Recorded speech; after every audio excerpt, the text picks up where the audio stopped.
Quand j'étais petit, je rêvais d'avoir une caméra qui soit implantée dans mes yeux et qui me permette en fait de filmer chaque instant de la journée à la première personne, exactement comme je le voyais. Je me disais que ça me permettrait de faire des films saisissants de réalisme, des documentaires parfaits de ma vie et des souvenirs incroyables. Malheureusement, on n'a toujours pas d'implant oculaire qui nous permette de faire ça, mais on commence à avoir des choses qui y ressemblent. Et voilà la petite nouveauté que je me suis fait livrer directement de Chine, commandée sur AliExpress, c'est pas encore sorti en France. Ça s'appelle l'Insta360 Go 2 et c'est une caméra qui est tellement petite qu'on peut la porter autour du cou. Et finalement, est-ce que c'est pas ça? Est-ce que c'est pas ça la concrétisation de mon rêve? Une caméra qui est tellement petite qu'on ne la voit même pas. Alors il faut préciser que c'est une deuxième version, je n'avais pas la première version, mais j'ai vu des tests sur internet et apparemment la qualité est assez saisissante. Et moi ce qui m'intéresse avec les caméras, c'est pas les concours de celui qui a l'objectif le plus performant ou de celui qui a l'image la plus belle. Ce qui m'intéresse, c'est ce genre de truc. C'est les bonnes idées. Et aujourd'hui, en dehors des smartphones, on n'en trouve pas beaucoup. Et maintenant, c'est les Chinois qui débarquent. Alors, on avait déjà DJI avec la fameuse DJI Osmo Pocket qui était absolument phénoménale. Et maintenant, on a Insta360 qui arrive avec des solutions assez génial en fait. Alors qu'est-ce qu'on a là? C'est pas un boîtier de AirPod, même si c'est exactement la même taille et ça y ressemble beaucoup.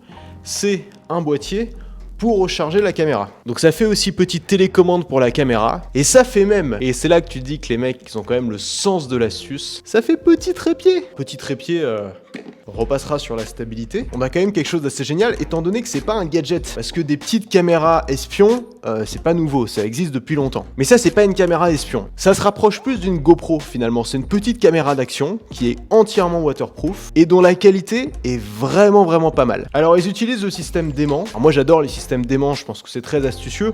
Le problème pour une caméra d'action, c'est que c'est une caméra qu'on va potentiellement emmener sous l'eau ou emmener dans la neige et qu'un petit aimant, ça va pas suffire. Il faut un moyen de la sécuriser. Alors là, on a quelque chose qui permet de l'accrocher à une casquette. Je porte jamais de casquette. Et là, on a un troisième accessoire. Ils sont pas avares. Qui permet cette fois-ci de la tenir sous l'eau. Ça permet aussi en fait de le fixer contre une surface. Bref, on va connecter tout ça à mon smartphone. Pour l'instant, ça a l'air assez compliqué. Moi, j'ai envie que ce soit simple. Donc, je vais le connecter à mon smartphone.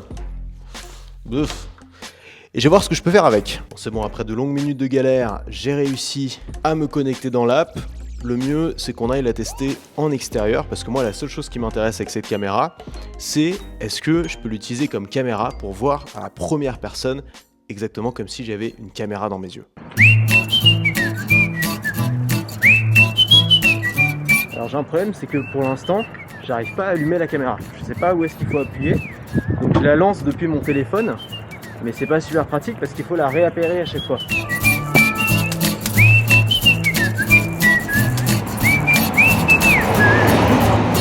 Alors là, il y a plusieurs choses à regarder.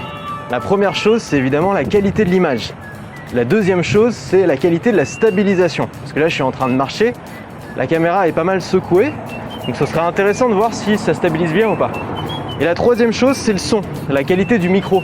Ce qui est intéressant aussi à positionner la caméra ici, c'est que le micro finalement est juste en dessous de la bouche.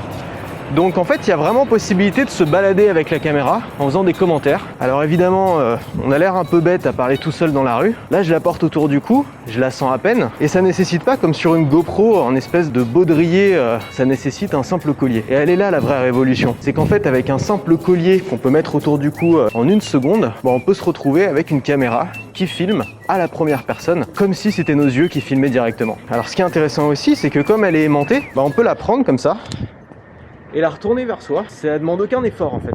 Je peux la tenir dans n'importe quel sens. Là je suis en train de tourner mon bras. L'image est toujours parfaitement horizontale, l'horizon est toujours droit. Et c'est incroyable parce qu'en fait là quelqu'un qui me regarde pourra même pas comprendre ce que je suis en train de faire. On voit même pas que c'est une caméra tellement c'est petit. En fait c'est la caméra parfaite pour compléter une caméra de vlog. Quand je vais faire des vidéos de voyage, ça va être très pratique parce que en voyage c'est toujours intéressant de filmer tes interactions avec les gens sur place et t'as pas forcément envie de leur braquer une caméra sur la gueule quoi. C'est beaucoup moins bloquant que si tu mettais finalement ton téléphone ou ta caméra en travers entre toi et la personne. Là finalement il n'y a rien qui te sépare de la personne. Il y a juste une caméra autour du cou.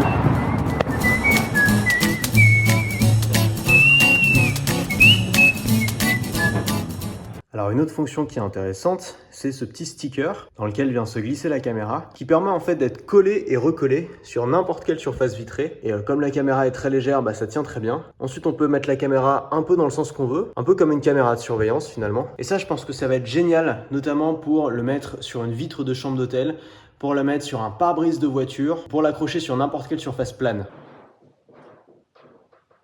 Je suis pas Spielberg, je suis pas un réalisateur. Et si tu veux plus de détails et plus d'informations sur cette caméra, le mieux c'est d'aller voir des youtubeurs qui vont t'en parler en détail et te montrer tout ce qu'elle sait faire. Moi, ce qui m'intéresse, c'est les concepts. Ce qui m'intéresse, c'est les fabricants qui vont imaginer de nouveaux usages, qui vont créer des caméras qui non seulement vont nous permettre de faire des vidéos plus créatives, mais qui vont aussi nous permettre de le faire plus facilement et avec moins de barrières à l'entrée. Parce que finalement, c'est quoi le plus important? Avoir une caméra qui permet de faire des vidéos toujours plus perfectionnées, ou avoir une caméra qui va motiver de nouvelles personnes, de nouveaux créatifs, de nouveaux artistes à se lancer dans la vidéo. Avoir une caméra qui va aider les vidéastes à raconter de nouvelles histoires. Alors, j'ai pas encore vu les images de cette caméra, je compte sur toi pour me dire en commentaire ce que t'en as pensé, la qualité d'image, la stabilisation, le son, mais je peux déjà dire que je suis extrêmement impressionné par ses capacités. Je me réjouis de voir que les constructeurs continuent d'innover et d'inventer de nouveaux concepts de produits, et j'ai hâte de les utiliser dans mes vlogs. Et justement, on en arrive ici, si tu suis pas mes vlogs hebdomadaires, je fais un long vlog par semaine dans lequel je te partage